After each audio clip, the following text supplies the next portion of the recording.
You want to support Roland Martin Unfiltered? Be sure to join our Bring the Funk fan club. Every dollar that you give to us supports our daily digital show. There's only one daily digital show out here that keeps it black and keep it real. As Roland Martin Unfiltered. Support the Roland Martin Unfiltered daily digital show by going to RolandMartinUnfiltered.com.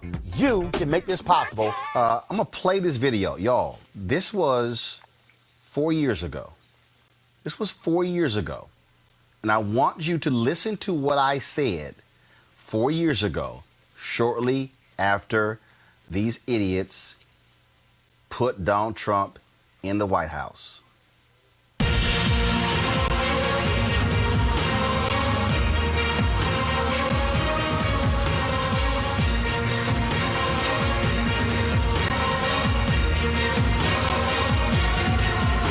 Let's get right to the issue at hand. Y'all have already been talking about it. We've been discussing it right here on TV One. After yesterday's despicable news conference by President Donald Trump, I was in my car trying to decide what is it that I wanted to listen to put into proper context my feelings about what we heard. And I thought back to the first black woman elected from the South since Reconstruction, Congresswoman Barbara Jordan of Houston. Here's what she had to say in 1973 at the Watergate hearings. Earlier today, we heard the beginning of the preamble to the Constitution of the United States. We the people. It's a very eloquent beginning. But when that document was completed on the 17th of September in 1787, I was not included in that we the people. I felt somehow for many years that George Washington and Alexander Hamilton just left me out by mistake. But through the process of amendment, interpretation, and court decision, I have finally been included in we the people. Today, I am an inquisitor, and hyperbole would not be fictional and would not overstate the solemnness that I feel right now. My faith in the Constitution is whole, it is complete, and I am not going to sit here and be an idle spectator to the diminution, the subversion, the destruction of the Constitution. Sybil, just like Congresswoman Barbara Jordan, I will not be an idle spectator for a white supremacist sitting in the White House. I will not be an idle spectator to see Donald Trump walk in the footsteps of Republican Herbert Hoover, who led the Lily White movement when he was president from 1929 to 1933. I will not sit idly by to see Donald Trump act like Democrat Woodrow Wilson, one of the most violent racists we've ever had served in the office of the president. The fact of the matter is, yesterday's news conference was shameful. It was despicable. It was him giving the middle finger to black people, to Jews, to Hispanics, to Asians, to women, to white people of conscience. This is a president who has no shame. He is an immoral leader. Now, I know some people out there will say, well, he was elected. But yes, but guess what? Wilson was elected. So was Hoover was elected, and other racists who have served in that particular White House. What this man has done by lining himself with neo-Nazis and with white supremacists is shameful and should not go unchecked. But it's not just a question of going unchecked.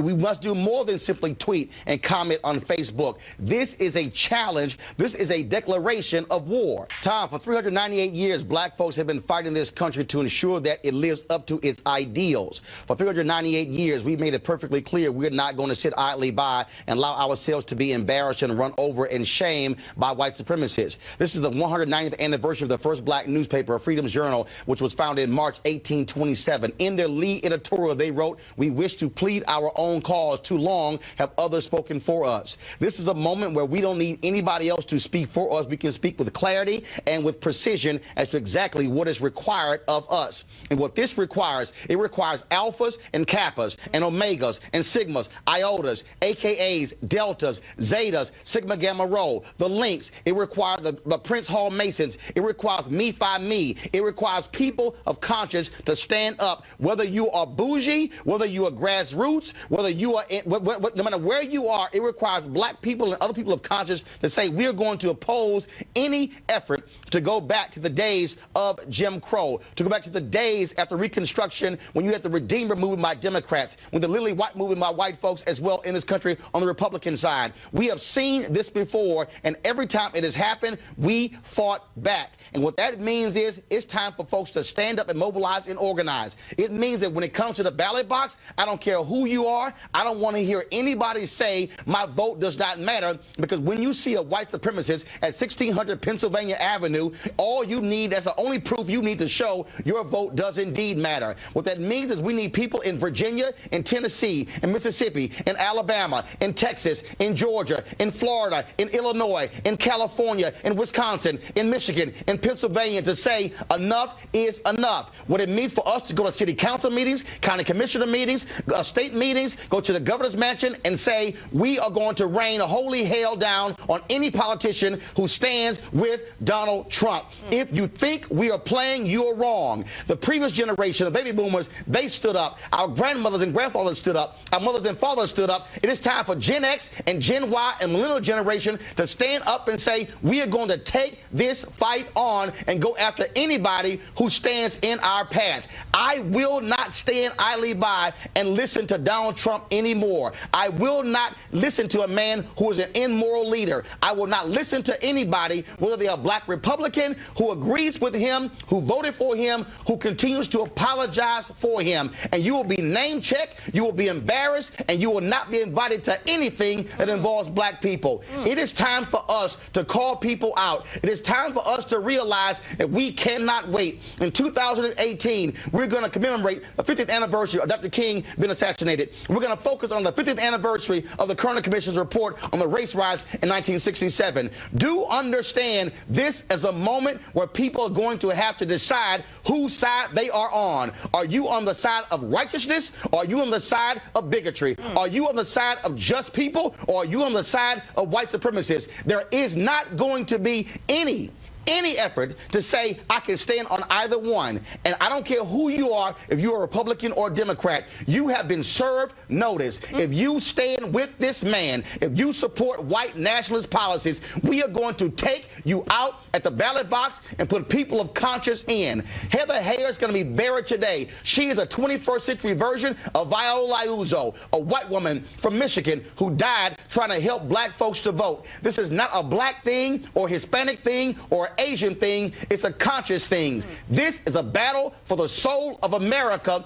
And like the Tuskegee Airmen said, we will fight to the last hour, to the last minute, to the last second. We will fight, fight, fight. Number 45, game on. Greg Carr, you were sitting on that set. Yeah, sitting next to Liz Copeland. That's right. That has to be our attitude for the next 81 days. Well, for our whole lives, Roland, I think what we just watched, and by the way, whether it be Lawrence O'Donnell and eventually Chris Hayes and others who have followed in the wake, you've been saying that from day one. Now they become more emboldened, Don Lemon and others. Well, they won't invite me on their shows, but go ahead. Oh, no, they won't, but they watch yours because it took them 2 years, 2.5, 3 years, but they finally started talking like that a little bit. They still ain't, got a whole lot of bass in their voice. But the important thing, I think, that we just saw there, it's funny when you say immoral leader. See, you believe in something that's bigger than the United States. That was a sermon. And I think that is the one thing that you and I and Reese and Erica and our people have in common with Larry Kudlow. We have faith, but our faith, and I love Barbara Jordan. I mean, brilliant orator. When Barbara Jordan said her faith in the Constitution is perfect, I appreciate that. I honor that. But at some point, we're going to have a real conversation with that, because my reading is she's making a fundamental mistake, because that immorality you were talking about isn't derived from reading the U.S. Constitution. I suspect it's informed much more by the Christian Bible. And Larry Kudlow has a faith as well. His faith is in white nationalism and money. And that's bigger than the United States. See, the United States, you got to think the United States, that's why he says it's not our game. The United States is a game. It's a state. That means it doesn't have an anchor in a thing beyond itself. So when we go to biblical scripture and it says faith is the substance of things hoped for, the evidence of things not seen. Okay, the substance of things hoped for, that's that aspirational America that Barack Obama was talking about, that we thought once we got one person in, is going to do something, which is why I did what you suggested. I went to vote.org. I checked. I voted a couple of months ago. I still went. I even kicked a little money into them. I'm going to vote for Biden Harris. And when they get inaugurated, I'm going to work like hell to bend them to the will of the people, because I don't care who's in office, because we got to understand our faith can't be in politics as the end, because when we understand Kudlow's faith is in money and white nationalism, so is Trump. Right. So is this little creature right here, Stephen Miller. This book just came out, Hate Monger. This is the book on Stephen Miller, 34 years old, sitting up there. I have nothing in common with this man, but what they count on, which is why people being civil, what they count on is the idea that somehow the American Negro, sometime between when the boats pulled up and now, converted our faith in something much bigger than the United States to a faith in the United States. And see, that then is like in basketball, when you pick up your dribble and freeze the person who's playing defense. They think they can freeze us by continuing to say, well, you have to subpoena us and then you have to come and appeal to the court. Meanwhile, they understand they don't give a damn about none of that. Their faith is in something else. Now, what they don't understand finally about us is that our faith was always in something else too. So even though Barbara Jordan can say her faith in the Constitution is perfect, trust me, her mom and them, her family and them, their faith was in something bigger than that. And woe be the day, white nationalists, when you wreck your little experiment, because you're going to find out that we never believed in the United States as the end all and be all. And once we become clear that you don't believe in it, we might actually make some progress, because we just tear this whole damn thing down. And that really is what we're talking about, because we are dealing with a man who will flout the law, who does not care. For all of Barack Obama's cautiousness, his patience, his sense of decency and respect, this man has said, I don't give a damn about any of that.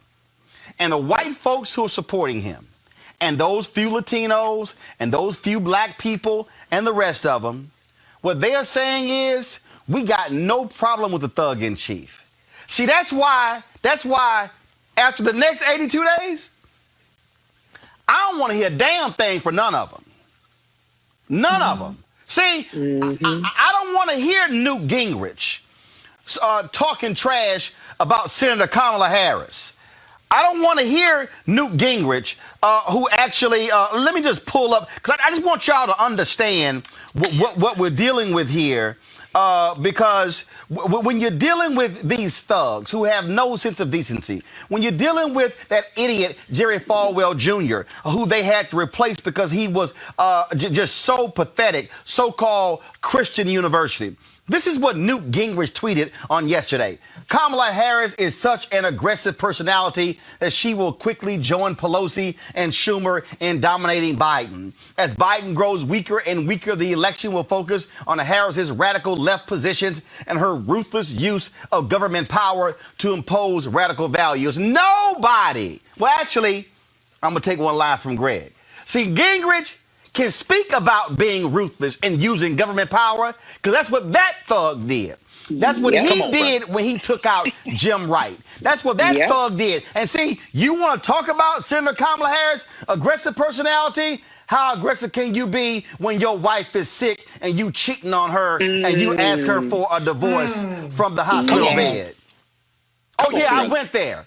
Because, see, I'm not going to hear a lecture from any of these fraudulent individuals. Damn you, Franklin Graham. Damn you, Ralph Reed. Damn you, Robert Jeffers. Damn you, all of you fake Paula White, you too. Damn all of you fake Christians who say nothing about this immoral man. You say nothing about his birther wife, who has yet to apologize to Michelle Obama and Barack Obama for her birtherism. And now, all of a sudden, now, y'all want to bring up birtherism again. You had some fool who got beaten by Kamala Harris, who writes a piece in Newsweek trying to somehow suggest, is she actually an American? Is she legitimate? Can she be on the ticket? And then the folks at Newsweek want to sit here and say, oh, y'all got this whole thing wrong. Why we ran it? Hell no, you ran. That's why we not going to read you. What I'm trying to get all y'all to understand, I said this means war. And let me tell y'all something. I remember getting a phone call from the CEO of TV One. Oh, just, I mean, what are you doing? And then the president of the network, what are you doing? I said, damn it, I'm laying down a marker. Right. Because I needed them to understand that you can't be black media. You can't be black-owned media and be scared. Preach, Roland. You can't. Where do we go from here, chaos or community? Dr. King said there are 4 institutions that are prime position to lead black folks to liberation. He said the black church, the black press, Negro fraternities and sororities, and black professional organizations. He specifically said the black press must maintain its militancy and not fall to the conservative. And that really is the fundamental problem. That's really where we are right now. See, that's why I'm not playing games when it comes to these folk, when it comes to spending dollars with black-owned media. I'm not accepting pennies on the dollar. No, I want the whole damn dollar. Come on. And so at some point, this is the moment when black folks have got this generation. Reese, this generation has got to have the damn courage that they mamas and daddies and grandmothers and grandfathers had. Otherwise, these folk will run over us if we don't. Yep. Listen, Roland, I have stomped a hole in anybody that has come for Kamala Harris, Democrat or Republican. I went to war with Chris Dodd, Ed Rendell, David Axelrod. I am never scared. And if I could go to war with Democrats and rip their ass apart, you can better believe when it comes to these Republicans, I'm about to tap that ass for the next 80 days and however long it takes to get these motherfuckers out of office. And so we have to stop with the civility. We have to stop with the mincing words. We have to stop with kowtowing and the buck dancing and being afraid to call it what it is. That same energy that people have and going against the black folks, the people like the CBC members or Senator Kamala Harris, who's making history now, take that energy towards Mitch McConnell. Take that energy towards Donald Trump. Take that energy towards the Postmaster General. We have the ability to get outraged. We have the ability to go to war. But unfortunately, we spend so much time going to war with the people that we need to be joining arms with, at least for the next 83 days. Whatever problem you have or whoever the hell you have a problem with in the Democratic Party, you got to set that aside because these Republicans are ruthless and we have to be even more ruthless. We have to ruffle even more feathers. We have to shake the table like we haven't shaken it before. We got to take the energy towards those who will keep their foot on our necks. And if we do not win in November, we are done. We are done. And I know Dr. Carr says that this, you know, he's fine to see this American experiment kind of go a certain way. I don't have that kind of faith, Dr. Carr, about what's on the other side of that. So for me, I'm trying to see us get back to where we need to get to and make sure that we take out the people that need to be taken out, and that's Donald Trump and all his cronies. And Erica, here's the deal. That's right. I got white folks who watch the show who actually sent money in. I need them to have the same courage. There's a reason in that commentary I mentioned Viola Liuzzo. There's a reason I can mention James Reed. There's a reason, because there were white folks who died during the Black Freedom Movement. And we've seen white folks of courage out in these streets dealing with Black Lives Matter. But this is the moment where, like I keep saying, this can't be close.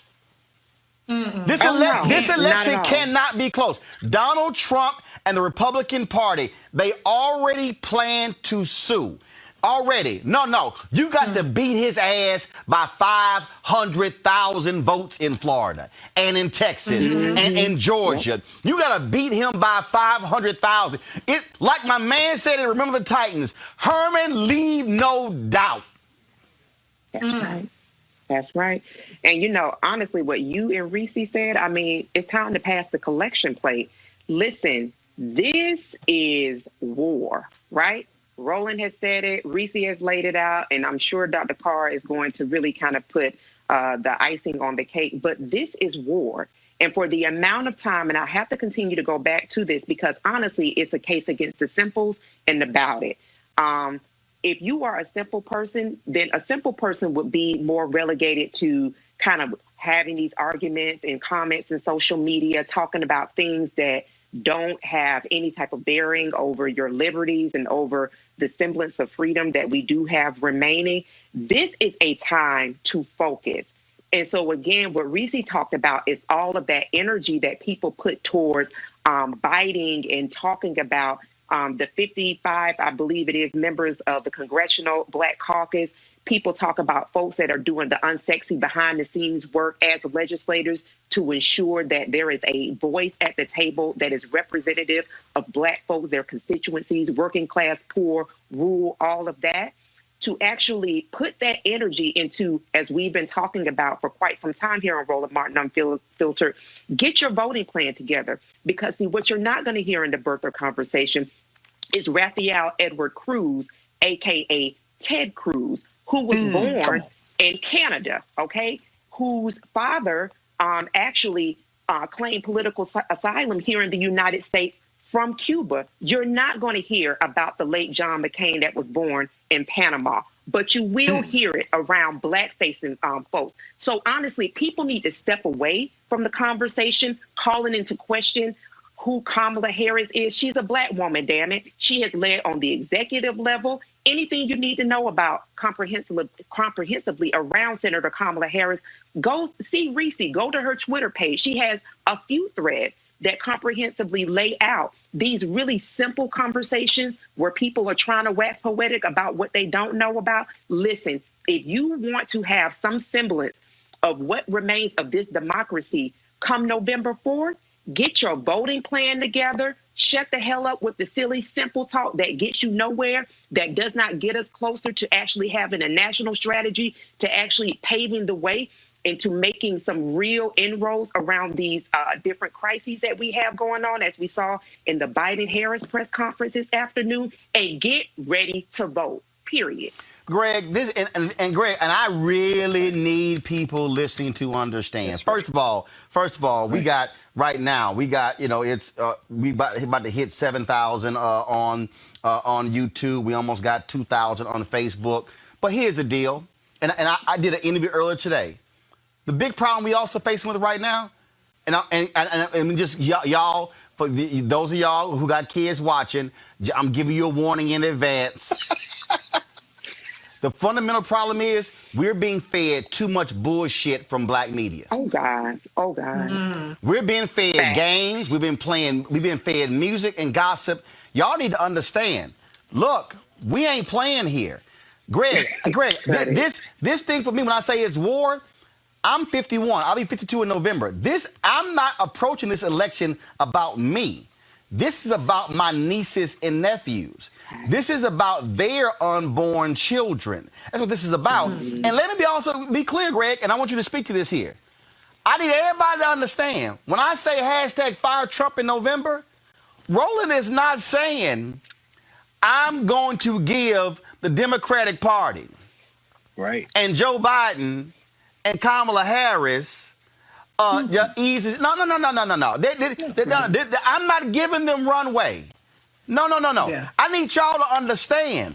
I plan on holding them accountable to issues. And y'all can go check my record. Go pull the Essence article that I ran in January 2009. Go pull what I said.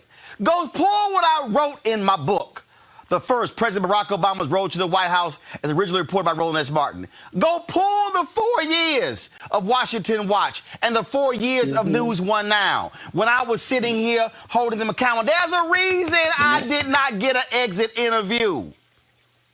So I need y'all to understand, this ain't about, oh, you being a Democrat. No, what this is about is the fact that if that man, Trump, and Pence, two of the most evil folks you ever seen, they will control appointing half of all federal judges in America. They've already appointed 203. There are only 800 or so. They get 4 more years. They're going to hit 500. Easy. This is about them rolling back environmental protection, rolling back civil rights. The man has already said this, white folks in suburbia, oh, I ain't letting no low-income folk come out here. Yeah. He ain't got no housing plan. His opportunity zones, they can't even provide us information. I sent an email 2 months ago saying, where's the information on how it's going? They didn't even respond. And so I need y'all to understand what these folks want to do. They absolutely, Greg, want to cement white nationalism for the next 2 generations. That's the game plan. Well, it absolutely is. And of course, it's not going to work because the country will just fracture. So, yeah, Reese, I'm not looking forward to it. I would prefer, because our people will be the ones hit. But if they do steal this election, it won't mean the end of the people who live in the country. It's just going to mean the country's going to fracture. Because California is not going to keep carrying the Dakotas. You see, Georgia and Texas are changing demographically, and New York is not going to keep carrying Iowa and Montana. I mean, so what will happen is this thing is going to come apart. So if you want this country to continue in its current configuration, you better go out there and vote. Now, I have friends and colleagues, we debate, we argue, and I agree with their general assessment in terms of how nations come and go, but they are, they're more willing to see that happen. So some of them will sit that out, right? And so, I understand their philosophy, but I also say it's our people who are going to get hurt. And it's important to understand, I've been spending a lot of time over the last month and a half since C.T. Vivian and John Lewis left, in the wee hours of the morning, flipping through books and rereading, and then listening to some of these elders who I know who are still here, like Dory Ladner and them from Student Nonviolent Coordinating Committee. These were teenagers and 20-somethings, man. When you mention Viola Louiso, she's a younger, you know what I'm saying? These are young people. They're 17, 18, 19 years. John Lewis, 19 years old when Kelly Miller Smith told him go over there and hang out with James Lawson, who's still alive. So understand when young people say, well, y'all old people, hold on, slow down. Because guess what? I ain't saying they was listening to the 1961 version of WAP, Megan and them, but it ain't like that. No, I'm saying, but they weren't listening to all bubblegum when they were in there risking their entire lives in Lowndes County, Alabama, and in Mississippi Delta. They were having fun. They were sleeping with each other. They had all kind of intrigue. Read Stokely Carmichael Ready for Revolution. Read James Farmer, The Making of Black Revolutionaries. Look up who Ruby Doris Smith Robinson is, Keisha Lance Bottom's auntie. They were having the same fun young people are having now. They listen to the music. They doing what they doing. They grinding. They doing it. And then they put their entire lives on the line, not for the red, white, and blue, but for something deeper than that. For the idea that if you are a human being who draws breath on the earth, you should have a dignity that we respect. And in respecting your dignity, I respect my own. That's lots of bigger principle than this crap we call the American Constitution or the American dream. That's not what they were talking about. Now, they wrapped it in that because they understood that was the bridge some people have to walk across to believe that they have something to hold on to. That's why I said, when you talk about faith being the evidence of things not seen, that don't mean the thing don't exist. It means you can't see it yet. And that's what these white nationalists have relied on. For us, they keep waving the flag and the Constitution, and they say, now, we don't believe it, but we think you do. So therefore, if you just hold on a little longer, well, guess what? You've overplayed your hand now. So I guess what I'm saying is, in conclusion, the idea that we are at war, like what Erica said, Erica's right. We are at war, and this war isn't just about an election, but without the election, the other thing comes quicker. And what is the other thing? The other thing, even about the fracturing of the United States. The other thing is about this ball we live on is getting ready to reset and get rid of all the humans on it. That's the that's the rollback of environmental regulations. Yep. When you see this cotton candy melting, brain-addled, riddled clown stumble his increasingly obtuse ass over into Europe and say United States is withdrawing from the Paris climate accords. Those accords weren't even the thing. They were a gesture toward the thing. But guess what?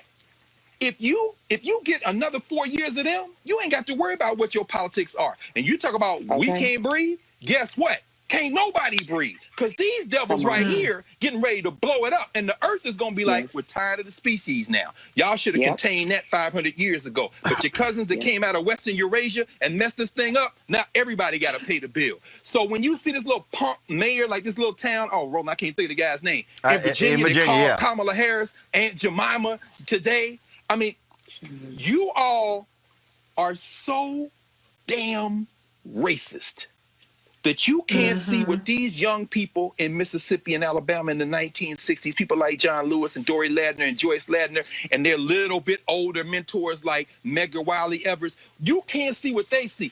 We gonna save ourselves if we can, and if it means saving you too, then we gonna save you too. But please don't mistake that from we value your life more than ours. Please don't mistake it for that. So you young people talking about y'all ain't gonna vote, just go on and go on vote.org, see if you're registered, if you're not registered, and go on pull the lever for Biden and Harris. And that's coming from somebody who doesn't believe that's the ultimate goal, but that's a weapon. And Erica done told y'all we are at war. So pull that lever, and once they get in there, you tell them, now I want Medicare for all. I don't care whether you believe it in or not. I'm going to get everybody out here, and if you don't like it, I'm going to primary you like my man Jamal Bowman did and got rid of Elliot Ingalls. I'm going to primary you like Cori Bush did in St. Louis and got rid of Clay. I mean, look, we ain't got to agree, but get them in the office first. Please. That's the. In fact, I should say this, Roland. I know I went on for a while, but last night you talked about Shirley Chisholm. I was watching because I spent a lot of time rereading the stuff. In the lead up to the meeting in 1972 in Gary, Indiana, Shirley Chisholm didn't go to the Gary convention.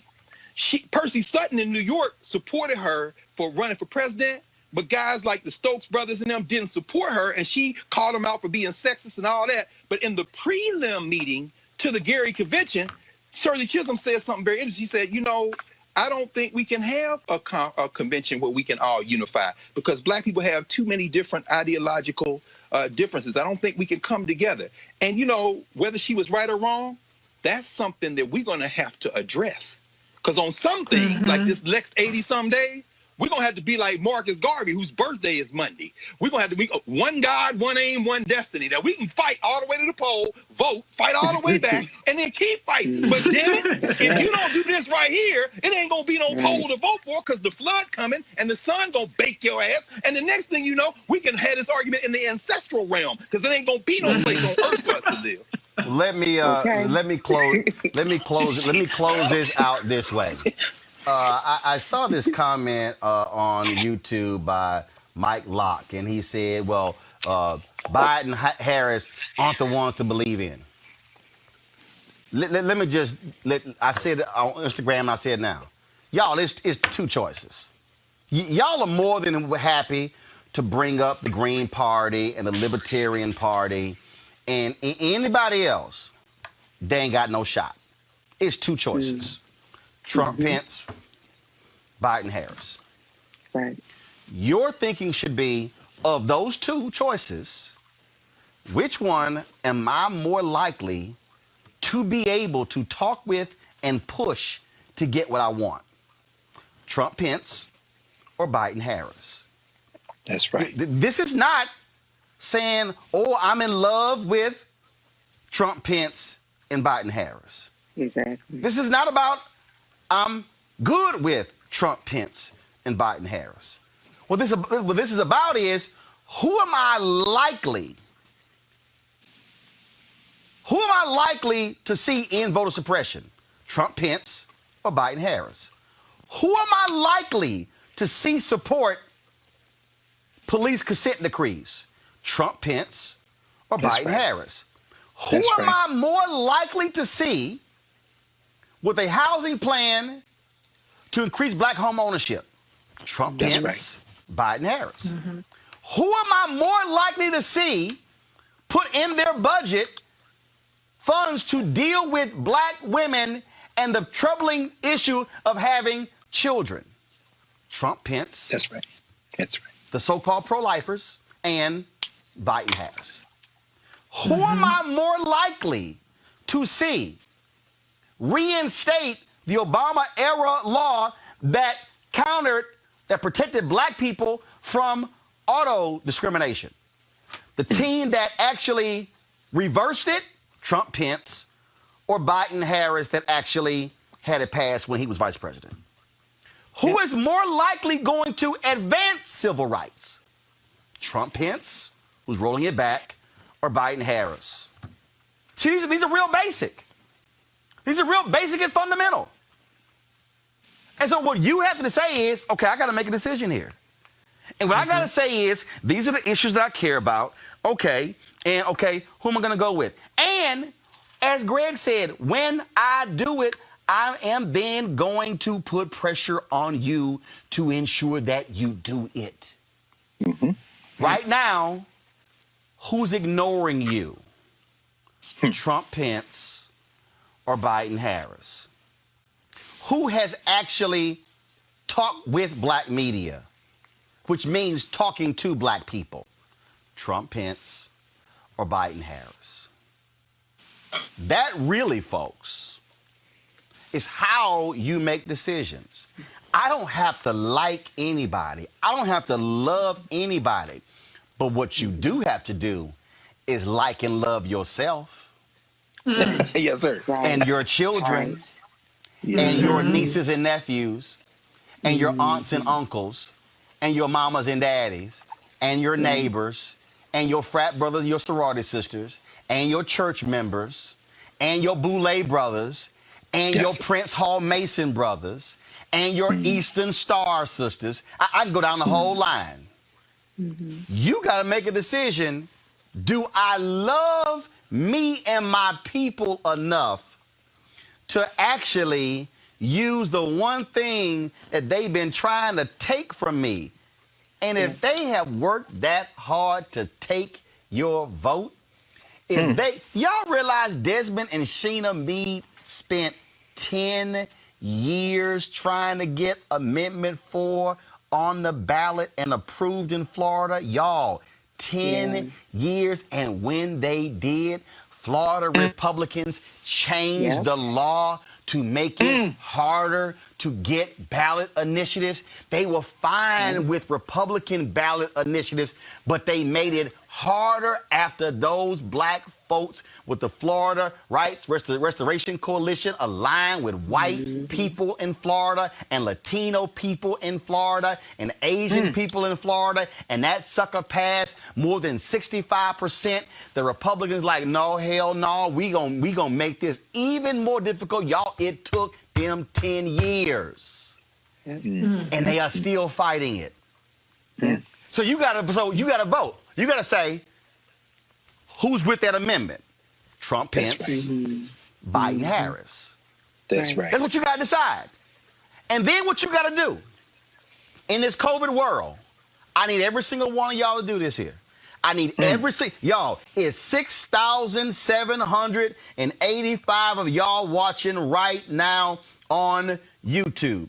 It's 1,400 watching on Facebook. It's 128 watching on Periscope. I need every single one of you. So that right there, y'all, is 81. That's 8,200. If every single person watches, and if every single person says, watching, I am going to reach out to 10 people, minimum.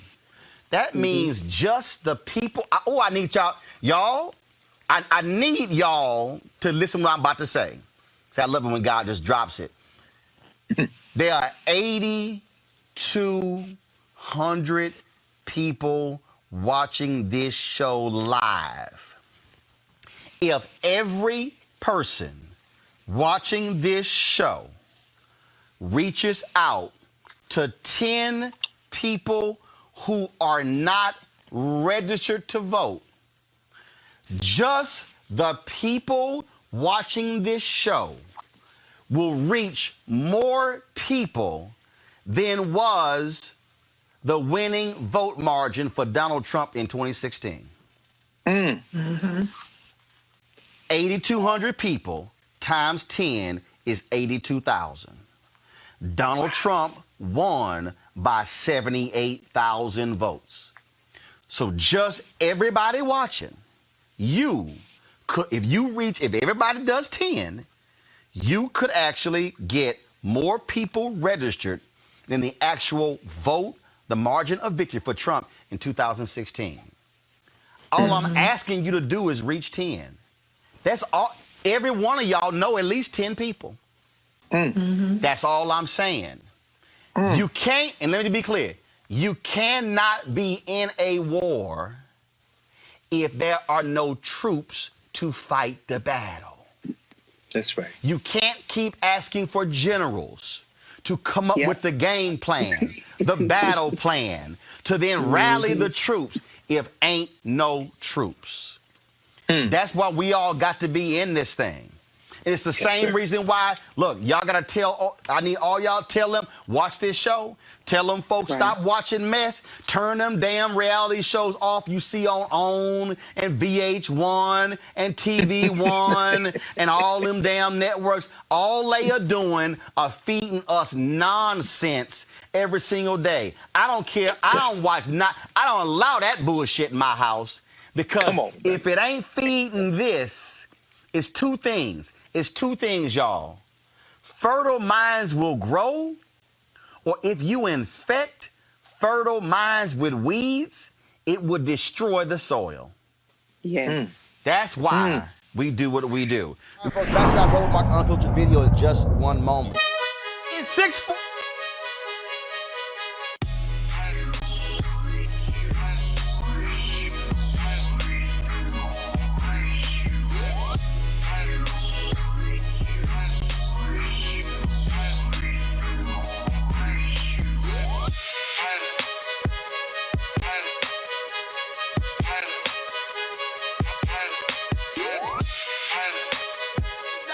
Black-owned company, Mary Spio owns it. She created a couple of these great products here, folks. One of them is this VR headset right here. You can just take your smartphone, drop it right into here, close this up, put this thing on your head, and you can actually go to their site or watch 360-degree video right here, virtual reality video with this headset. Of course, they have content on Ceek.com. You can actually subscribe to that. So that's a pretty cool headset right there. Then also they have these 360-degree 4D headphones. And so you can, of course, amazing bass. You can also, if you're a gamer, you can utilize the microphone for these headphones as well. Bluetooth, so you can, I've had conversations with folks when I'm out walking with these headphones on. And so if you want to get either one of these or get both of them, go to Ceek.com, CEEK.com. Use the promo code RMVIP2020, RMVIP2020. And so that is Ceek.com. It's time to be smart. When we control our institutions, we win.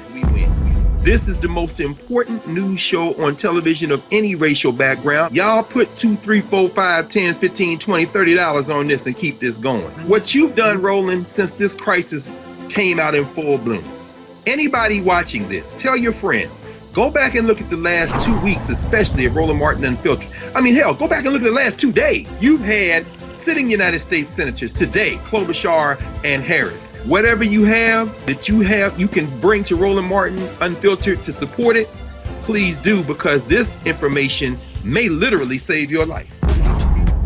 Watch Roland Martin Unfiltered daily at 6 p.m. Eastern on YouTube, Facebook, or Periscope, or go to RolandMartinUnfiltered.com.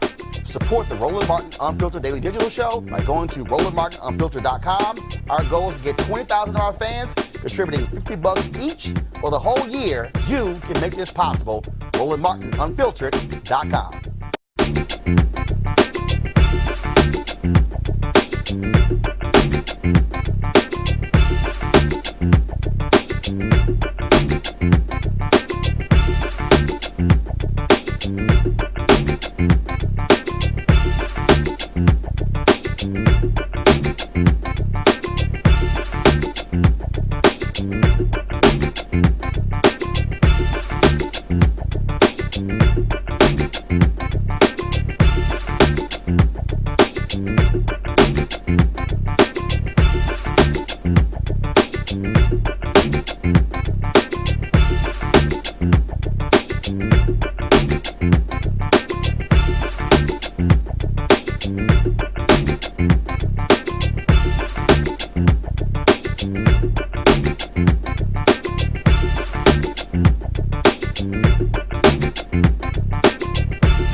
you.